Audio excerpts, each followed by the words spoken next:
Hey there. Subscribe to my channel. And also press this bell icon.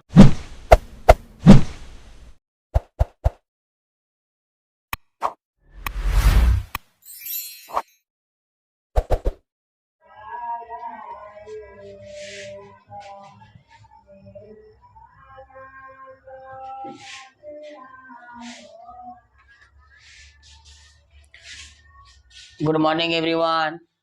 आज फिर हम आप लोगों के सामने एक नया वीडियो लेके आया हूँ, जिसका प्रकरण आपको बताए थे कल, वास्तविक संख्याएं और संख्या पद्धति के कुछ प्रश्न।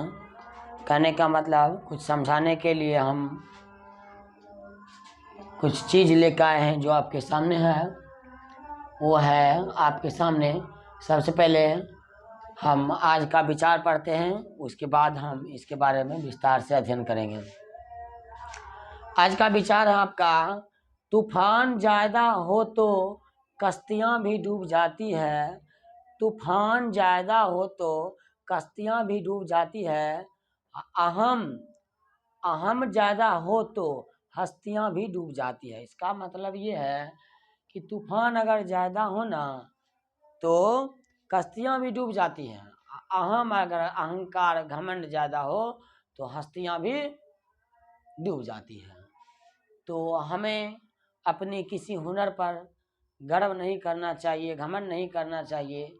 हमें किसी हुनर पर घमंड नहीं करना चाहिए, क्योंकि पत्थर अपने ही वजन के कारण पानी में डूब जाता है। सबसे पहला सवाल आपका, संख्या पद्धति किसे कहते हैं? संख्या पद्धति, नंबर सिस्टम, वैसी प्रणाली, थोड़ा स्लो बोल रहे हैं, वैसी प्रणाली जिसके द्वारा संख्याओं और उनके गुणों का अध्ययन किया जाता है, उसे संख्या पद्धति कहते हैं। क्या बोले? आप कॉपी कलम रखें तो नोट कर लीजिए। वैसी प्रणाली जिसके द्वारा संख्याओं और उनके गुणों का अध्ययन किया जाता है, उसे संख्या प्रणाली कहते हैं। दूसरा आपका है, धनात्मक पूर्णांक किसे कहते हैं? जिस संख्या का चिन्ह धनात्मक हो, जिस संख्या का चिन्ह धनात्मक हो, उसे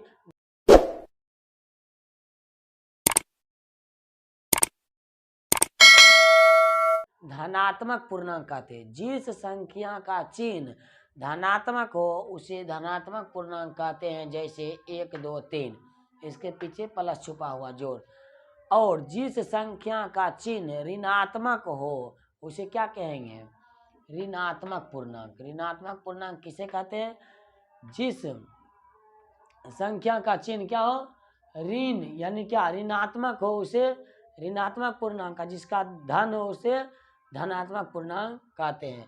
अब अगला आता है, सहअभाज्य संख्याएं किसे कहते हैं?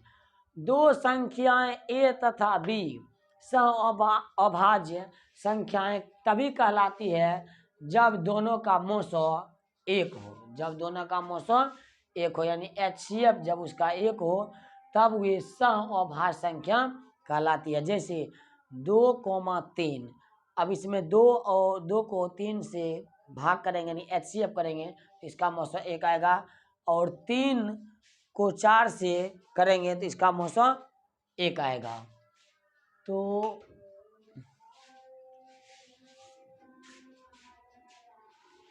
अब आप सहअभाज्य संख्याएं के बारे में जान गए। अब एक है, शून्य की खोज किसने की? शून्य की खोज किसने की? तो शून्य की खोज भारत ने की।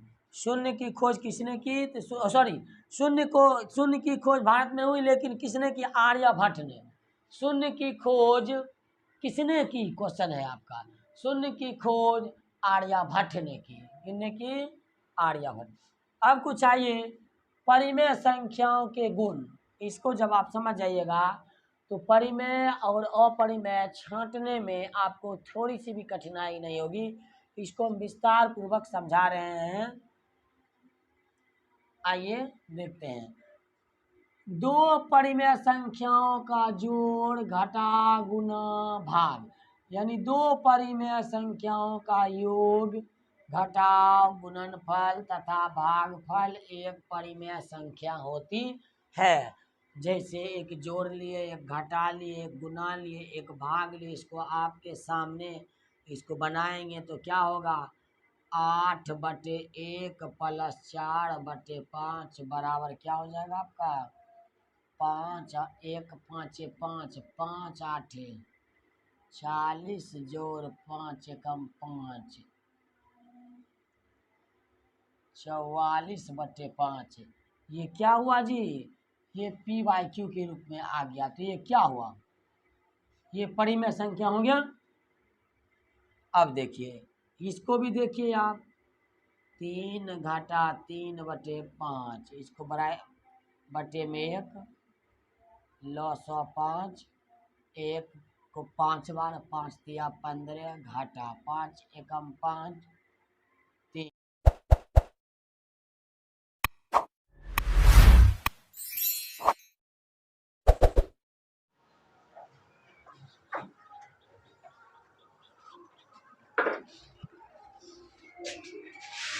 तो आप लोग उतार चुके होंगे। अब उससे आगे का कार्य देखिए। वहां तक तो आपको पूरी समझ में आ गई होगी। अब यहाँ देखिए कुछ स्मरणीय तथ्य है जिसको आप लोग याद कर लीजिएगा तो भूलिएगा नहीं। पहला है, प्रत्येक परिमेय संख्या वास्तविक संख्या होती है। प्रत्येक परिमेय संख्या वास्तविक संख्या होती है।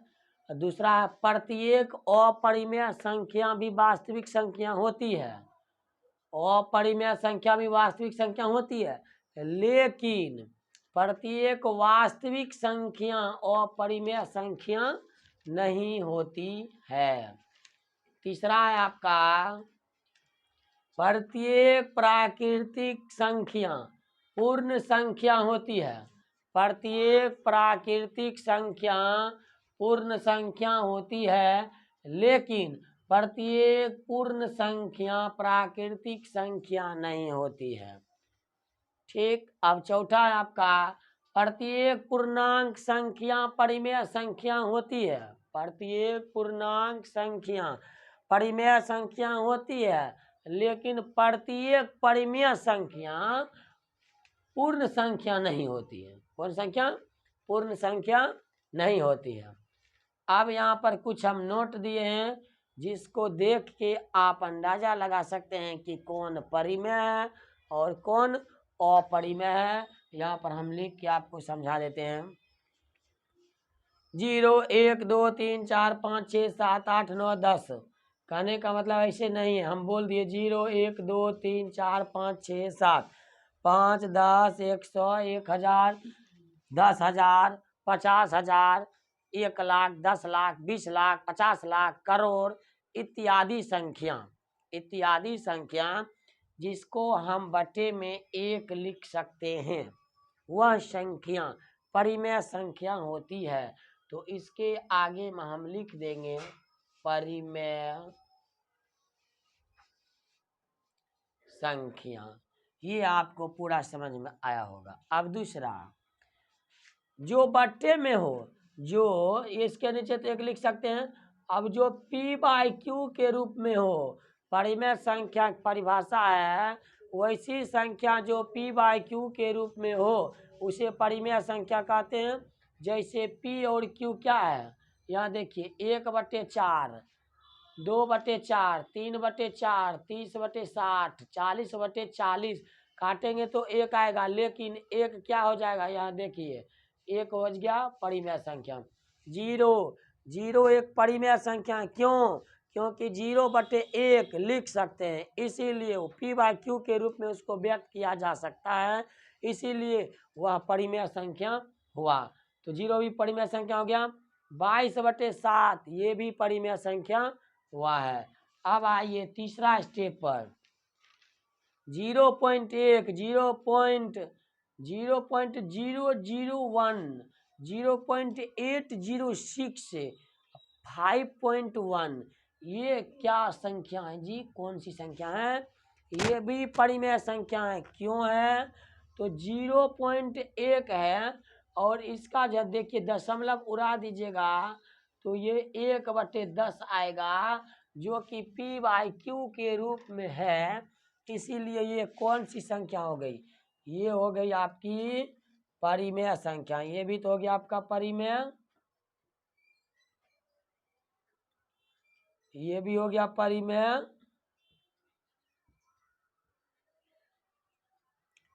अभी रूट वाला आ गया। नहीं, हम रूट वाला नहीं बोले, रूट वाला। तो रूट वाला ये है कि √1 इसका मान निकलता है, √4 इसका मान निकलता है, और √9, √25, √4 का मान 2 हो गया, √9 का मान 3 हो गया, √25 का मान 5 हुआ, √36 का मान 6 हुआ, √49 7, √64 8, √225 15, √400 20, 20 है 400, 2 2 4 00। अब देखिए ये परिमेय संख्या है। क्यों? क्योंकि अगर √9 है तो इसका जो ये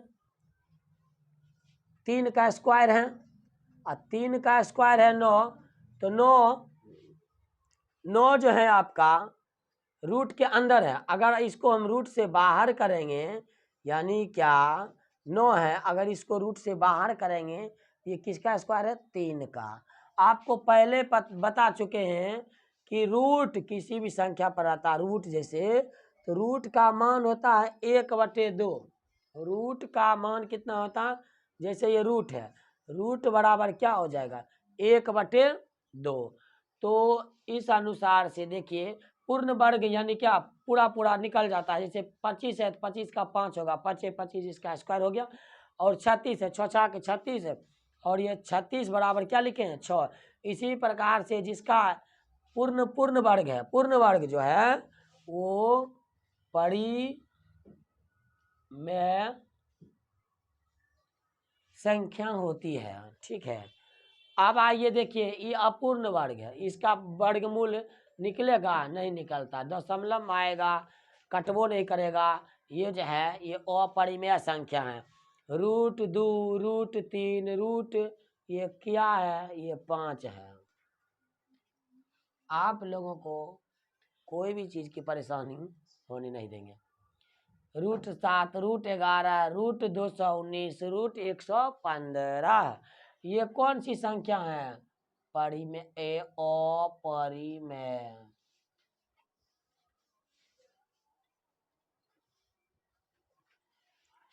अब आया है 3.14114 . अगर ये डॉट रहे तो समझ जाइए ये संख्या जो है ना अनलिमिटेड है, इसका कोई लिमिट नहीं है, ये बढ़ते जा रहा है, बढ़ते जा रहा है। तो ये हो जाएगा आपका अपरिमेय संख्या। अब जो है आपका इधर से आइए, पाई क्या है? पाई हमने बहुत बार चर्चा किया, पाई अपरिमेय संख्या है। पाई एक डैश संख्या है, पाई एक अपरिमेय संख्या है। ये थोड़ा सा ऊपर उठ गया, देखिए ठीक ही है। अब ये देखिए √3/√12 कौन सी संख्या है?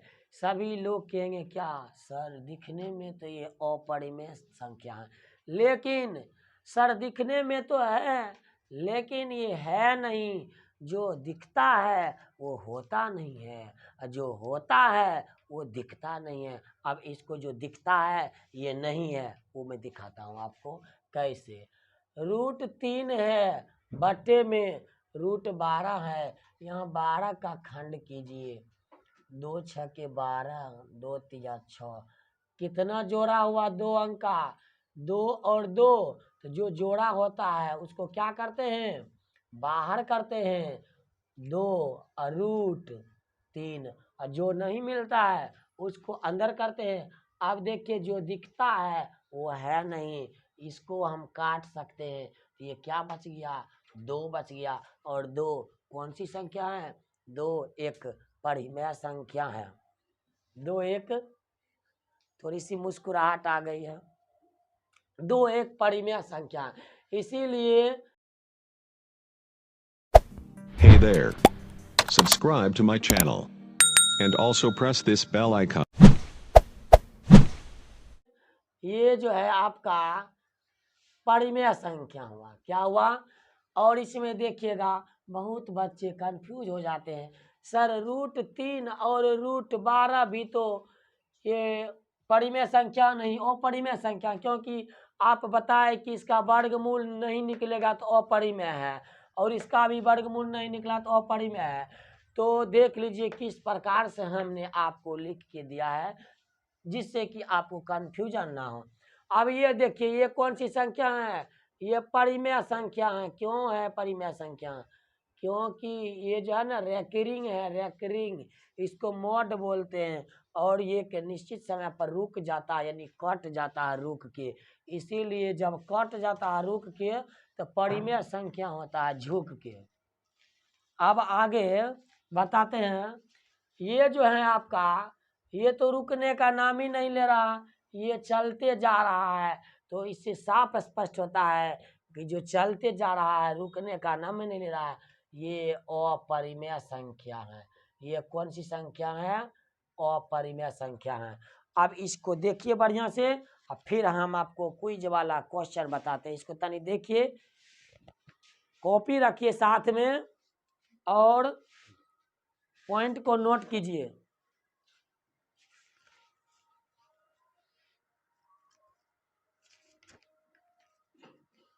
उतार लीजिए आप लोग। वीडियो को हम ज़्यादा लंबा नहीं बनाना चाहते हैं, लेकिन कई कई बार ऐसा हो जाता है कि मन लग जाता है, इसीलिए थोड़ा सा लंबा बन जाता है।